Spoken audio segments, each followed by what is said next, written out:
नमस्कार मित्रों, हमारे YouTube चैनल पर आपका स्वागत है। गरुड़ पुराण अध्याय प्रथम के अंदर इंसान की मौत और किस प्रकार से यमदूत उसके प्राण निकालते हैं उस बारे में लिखा हुआ मिलता है। यदि आपको इस बारे में थोड़ी भी जानकारी है तो आप यह जानते होंगे कि जब इंसान मरता है तो भयंकर यम के दूत इंसान के प्राण का हरण करने आते हैं, जिसके अनेक प्रूफ भी उपलब्ध हैं। हालांकि बहुत से लोगों को यह भी लग सकता है कि यह काल्पनिक है, लेकिन वो नहीं जानते हैं कि यह काल्पनिक है, क्योंकि चीजों को समझने की क्षमता सीमित होना कोई काल्पनिकता नहीं है। तो आइए जानते हैं कि गरुड़ पुराण अध्याय 1 के अंदर क्या दिया हुआ है। धर्म ही जिसका सुदृढ़ है और वेद जिसका तना है, जो प्राण रूपी शाखाओं से समृद्ध है, यज्ञ जिसका पुष्प है, मोक्ष जिसका फल है, ऐसे भगवान की जय हो। सभी मुनि लोगों ने यज्ञ आदि को संपन्न करने के बाद भगवान से पूछा, हे भगवान, आपने सुख देने वाले मार्ग का वर्णन किया है, अब हम दुख देने वाले यम मार्ग के बारे में सुनना चाहते हैं। आप सांसारिक दुखों और आप इस लोक व परलोक के क्लेशों का यथावत वर्णन करने में सक्षम हैं। उसके बाद सूत जी बोले, तो सुनो मुनिवर, मैं अत्यंत दुर्गम यम मार्ग का वर्णन करता हूँ, जो पुण्यात्माओं के लिए सुखद है तो बुरे लोगों के लिए बहुत अधिक दुखद है। उसके बाद भगवान कहते हैं कि हे मुनिवर सुनो, मैं अब यम मार्ग के बारे में वर्णन करता हूँ, जिसमें पापी लोग अथाह पीड़ा भोगते हैं और यह सुनना भी बहुत भयावह है। जो प्राणी सदा पाप कर्म करते हैं, दया और धर्म का उनको कोई मतलब नहीं होता, दुष्ट लोगों की संगति में रहते हैं, सत्शास्त्र और सत्संग से विमुख हैं, धन और मान से चूर हैं, असुरी ताकतों को प्राप्त हैं, जिनका चित्त विषयों में अटा हुआ है, जो मोह जाल के अंदर फंसे हुए हैं और कामनाओं को भोगने में लगे हैं, ऐसे व्यक्ति नरक के अंदर गिरते हैं। पापियों को नरक में यातनाएं दी जाती हैं और जो लोग अच्छे होते हैं उनको अच्छी गति मिलती है। पुण्य और पापों के फलों को पूर्व में भोगकर कर्म संबंध से उसे कोई शारीरिक या मानसिक रोग हो जाता है। मानसिक और शारीरिक रोग से युक्त और जीवन धारण करने की आशा के साथ उस व्यक्ति की जानकारी के बिना ही सर्प की भांति बलवान काल उसके पास पहुंचता है।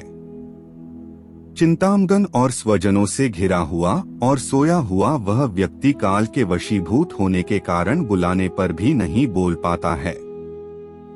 कुटुंब के भरण पोषण में लगा हुआ वह व्यक्ति अंत में रोते बिलखते बंधे बांधुओं के बीच चेतना शून्य हो जाता है, मतलब मर जाता है।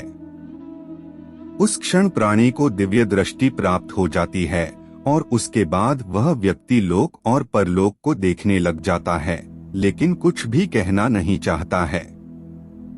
प्राणवायु के अपने स्थान से चले जाने पर यह एक क्षण भर की कल्पना के समान होता है। उस समय उस व्यक्ति को 100 बिच्छुओं के डंक मारने जैसी पीड़ा होती है और उस व्यक्ति का मुख लार से भर जाता है। पापी जनों की प्राणवायु गुदा मार्ग से बाहर निकालते हैं।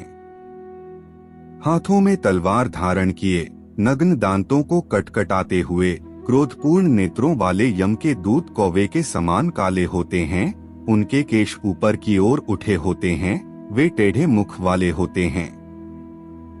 उनके भयंकर रूप को देखकर मरणासन्न प्राणी मल और मूत्र का त्याग कर देता है। अपने भौतिक शरीर को छोड़कर हाय हाय करता हुआ इंसान यम के दूतों के द्वारा गले में पास बांधकर खींचा जाता है। इस दौरान यम के दूत उसे डराते हैं और नरक की यातनाओं का वर्णन करते हैं, जिससे वह बुरी तरह से भयभीत हो जाता है। इस प्रकार से बंधु बांधवों की वाणी सुनते हुए वह जीव जोर जोर से विलाप करता है और उस जीव को यमदूतों के द्वारा प्रताड़ित किया जाता है। यमदूतों की प्रताड़ना से उसका हर्ट विदीर्ण हो जाता है और भय से कांपने लगता है। रास्ते में उसे कुत्ते काटते हैं और अपने पापों का स्मरण करते हुए वह यममार्ग पर चलता है। भूख और प्यास से पीड़ित वह जीव वायु के झोंकों के द्वारा सताया जाता है। उसके पीठ पर यमदूत कोड़े बरसाते हैं और चलने में असमर्थ जगह पर भी उसे चलाया जाता है। वह थक हार कर गिरता है, लेकिन उसके बाद भी उसको यातनाएं दी जाती हैं और यमदूत उसे अंधकारमय स्थानों पर ले जाते हैं। 2 या 3 मुहूर्त में वह जीव यमनगरी पहुंच जाता है। वहां पर उसको नरक के अंदर दी जाने वाली यातनाओं को दिखाया जाता है। उसके बाद यम की आज्ञा से वह मनुष्य यम के साथ दोबारा मनुष्य लोक के अंदर आता है और यहाँ पर आकर वह वापस देह में प्रवेश करने की इच्छा रखता है, लेकिन यमदूत उसे पास में बांधे रखते हैं, जिससे जीव भूख और प्यास से तड़पता है। वह आतुर काल के अंदर पुत्रों के द्वारा दिए गए पिंडदान को प्राप्त करता है, उसके बाद भी उसे तृप्ति नहीं मिलती है। पापी लोगों के पास यह दान भी नहीं ठहरता है। इस प्रकार से पापी लोग आतुर होकर यम मार्ग में चलते हैं और जिनका पिंडदान नहीं होता है वे कल्प पर्यंत प्रेत बनकर निर्जन वन में भ्रमण करते रहते हैं और बहुत दुखी रहते हैं। सैकड़ों कल्प वर्ष बीत जाने के बाद भी बिना भोगे कर्मफलों का नाश नहीं होते हैं और अपने कर्मफलों को भोगे बिना जीव को इंसान का जीवन नहीं मिल पाता है। इसलिए पुत्रों को चाहिए कि 10 दिन तक पिंडदान करे। पिंडदान 4 भागों के अंदर बंटे होते हैं।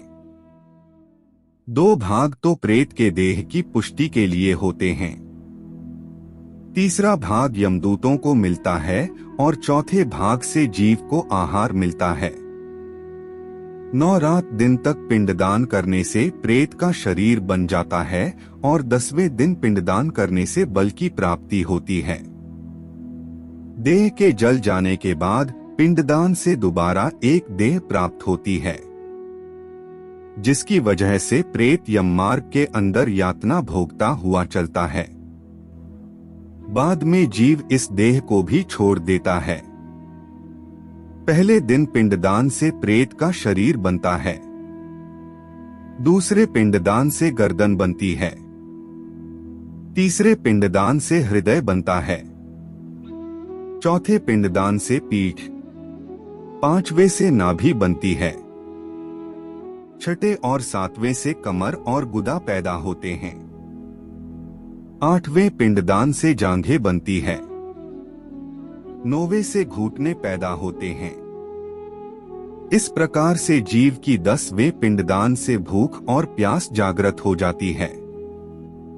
वह क्रमश 11वें और 12वें दिन भोजन करता है और उसके बाद उसे यमदूत खींचते हुए यम मार्ग पर ले जाते हैं। वह प्रेत दिन रात 247 योजन चलता है।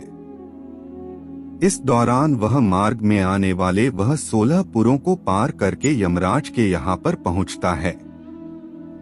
उन 16 पुर के नाम कुछ इस प्रकार से हैं: सोम्यपुर, सौरिपुर, नगेंद्र भवन, गंधर्वपुर, शैलागम, क्रौंचपुर, क्रूरपुर, विचित्र भवन, ब्रहापतपुर, दुखदपुर, नानाक्रंदपुर, सुप्तभवन, रौद्रपुर, पयोवर्षणपुर, शीताढ़पुर, बहुभीतिपुर को पार करने के बाद जीव यमलोक जाता है। गरुड़ पुराण अध्याय 1 के अंदर जीव का प्राण किस प्रकार से निकलता है और वह 12 दिन किस प्रकार से घर में रहता है, इस बारे में वर्णन किया गया है। गरुड़ पुराण के अध्याय 1 में लिखा सच जान पड़ता है।